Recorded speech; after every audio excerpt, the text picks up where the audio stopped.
Kuya, kamusta ka kuya? Oh, kuya oh. Ay, nagabala po ako kay Akit to. Oo. Salamat. Hindi, okay lang kuya. Saan ka kuya nauwi? Wala akong bahay eh. Ah, Sa ngayon magsisiyam na taon ako. ay, ibig sabihin po dito, wala po kayo nauwian dito. Magkukumpisal ako, meron ako dating karelasyon. Hmm. Hindi ako binalikan.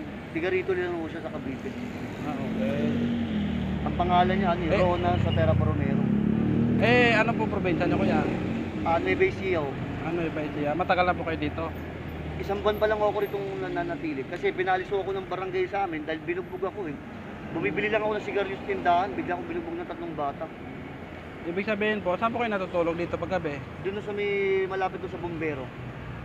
Ah, doon sa may ano, yung parang may bubong doon. Doon. doon po. Naglalatag lang ako ng karton doon. Bali, nagpa-parking po kayo dito sa araw. May nagpasok lang sa akin dito yung matanda. Umalis na sa Bacoorso, nagtatrabaho siya sa gobernador doon. Buti naman po, okay naman nakita niyo dito. Nakapangkain naman po. Minsan, kumikita ko isang dan nagiinom pa ako dahil sa problema nga rin, hindi na ako magsisinungaling. Pero may mga asawa po kayo at anak kuya. Wala kami naging anak, naging supling. Bali, ilang taon na po kayo ngayon?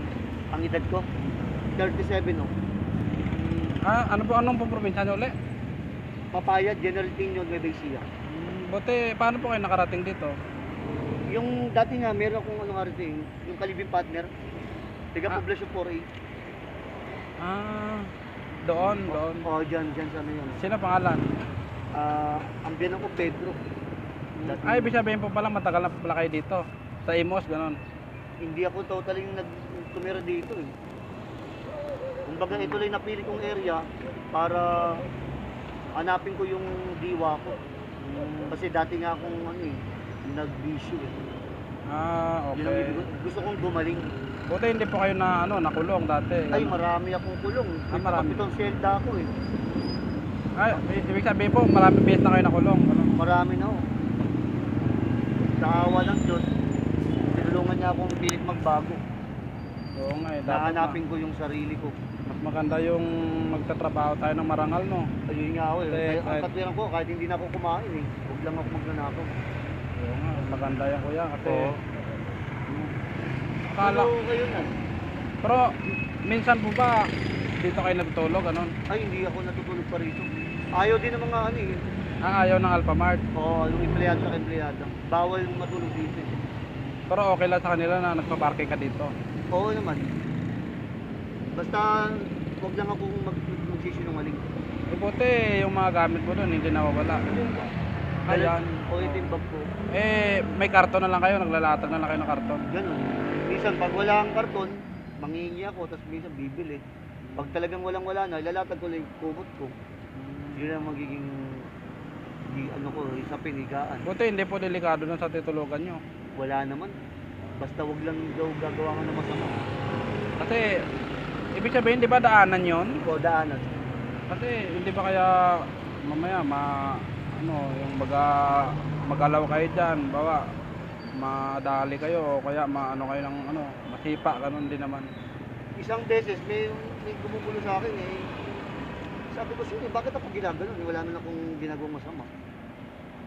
Yun ang sabi. Kung maghanap po kaya kayo ng tulugan na yung hindi daanan, wala naman siguro, Hindi, meron naman doon. Kumiiwas lang ako sa mga ibang makilala ko. Kasi, baka di magsunod lang ako sa buhay. Mayroon nga akong barkada. Tapos, makakagawa ka naman din ng hindi pa maganda. So, yun ang pananaw ko. Sabagay, okay na rin tong ginagawa mo, para, eto, may listahan ka pa kuya, Ayan, Ano to, kuya? Dasal. Ano to kuya? Ito.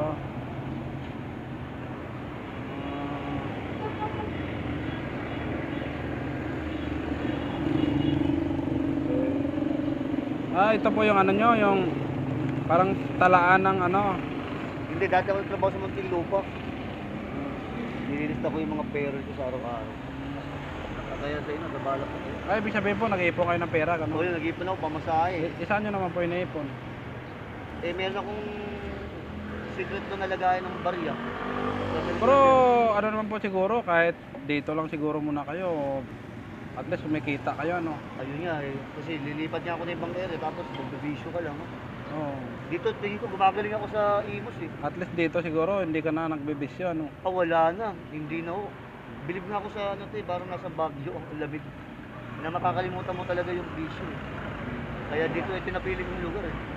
Maganda yun kuya pagka ganun. Pero akin kasi ano, pag namamalengke kasi ako sa umaga nakikita kita. Kaya sabi ko, Napapansin mo ako. oo, sabi ko, ay parang bago to si kuya. Sabi ko, isang araw bigyan ko to ng ano, ng pagkain kasi para kahit pa paano yung maibsan yung gutom baga. Para makatulong. Oo. Eh, okay naman pala dito. Buti hindi kami nagbabawalan. Hindi naman. Sabagay, ano. Hindi, ibig sabihin ano ka rin sa isang araw, nakaka 200 ka rin dito. Wala. 100 lang maghapon. Ah, maghapon. Oo, 100. Sa umaga lang naman mainit dito, di ba? Ano? Sa umaga lang naman mainit, ano? Sa umaga O doon. pag gano'n yun eh. Oo. Yung ito yung lamig. Pag gano'n na siya. Yung iba siguro hindi nagbibigay, no? Oo, wala. Wala tayong magagawa kasi customer talaga sila eh. Pero mas maganda yung kuya, yung ginawa mo na ano na lang, yung, di ba, kaysa gumawa ka ng masama, Ayun di ba? ba? Kasi kahit mahirap yung buhay natin, kung lumalaban tayo ng patas, maayos eh, di ba? Saka maganda yung pasok ko lang ano. Araw-araw. Bale, baka mamaya, hindi, buti nakalmusal ka na. May tira akong pagkain kagabi. Ini sa ano, pero hindi nila. Binibigyan naman nila ako. Bale, susunod, baka mapadaan ako uli, eh, bibigyan na lang kita. Sige, sa'yo, kung ano Bale, mas maganda. Bale, Decision saan ka mo. nagtatanghalian yan, limbawa? Bumibili lang ako ng isang kanin doon, tapos isang itlog na pulang. Doon sa may pares. Saan ba yun? Hindi, dito lang. Yung merong sa may ano, sa gold. Yung katabi ng ano, yung ano dyan, yung katabi ng cake. Nagtitinda ng cake. Oo, yun doon. No, May doon. tinda ng ano, itlog na pula. Sa may ukay-ukay, no? Hmm. Ganun pala. Bale, Nakapangingipang ako dati sa sandwich eh. Bago lang ako rito eh. Binigyan naman ako sa sandwich. bale, bibigyan na lang kita pang katanghalian mo kahit 100 lang siguro, no? Sige kayo, kung ano bang mas maganda. Para makatulong naman ako sa'yo. Yan. Sige, Para- maraming salamat oh. Walang problema na yan kuya, basta Oo. tayo, tulungan lang tayo. Kasi, Baka wala na kayo. hindi, okay lang, meron pa yan kuya. Bale susunod. Pag nakita kita, malay mo ano ako, dagdagan ko na lang, ano. O sige oh. Kasi, ako kasi maawain kasi ako, ayoko yung, kahit marami, iba kasi maraming yung parang mapangmataas baga. Baga, siyempre, galing din ako. Siyempre, mahirap din naman tayo. Siyempre, sabi nga ng iba, ang mahirap, tumutulong sa kapwa, mahirap na lang, di ba? Oo. Mas mabilis ang lapitan ng mahirap kaysa sa mayayaman. Kaya, yun, naisip ko na, kita. Hindi lang naman ikaw ang nabibigyan ko, marami. Marami yung kami Oo, tutulungan. namimigay sa palengke, yung mga nangihingi, yun, binibigyan ko yun. Kasi ako, tinuruan kasi ako ng tatay ko na mapagbigay sa kapwa. Kasi, ang kasabihan nga, ang taong mapagbigay, pinagpapala. Diba kuya? Kailangan, tulong tayo sa kapwa natin. So, lang kuya, yun na lang, no? Sige oh. Susunod, pagka, dito ka lang naman, di ba? Dito lang. Oo. Sige kuya. Salamat oh. Oo, salamat. Sige oh. Ingat. God bless.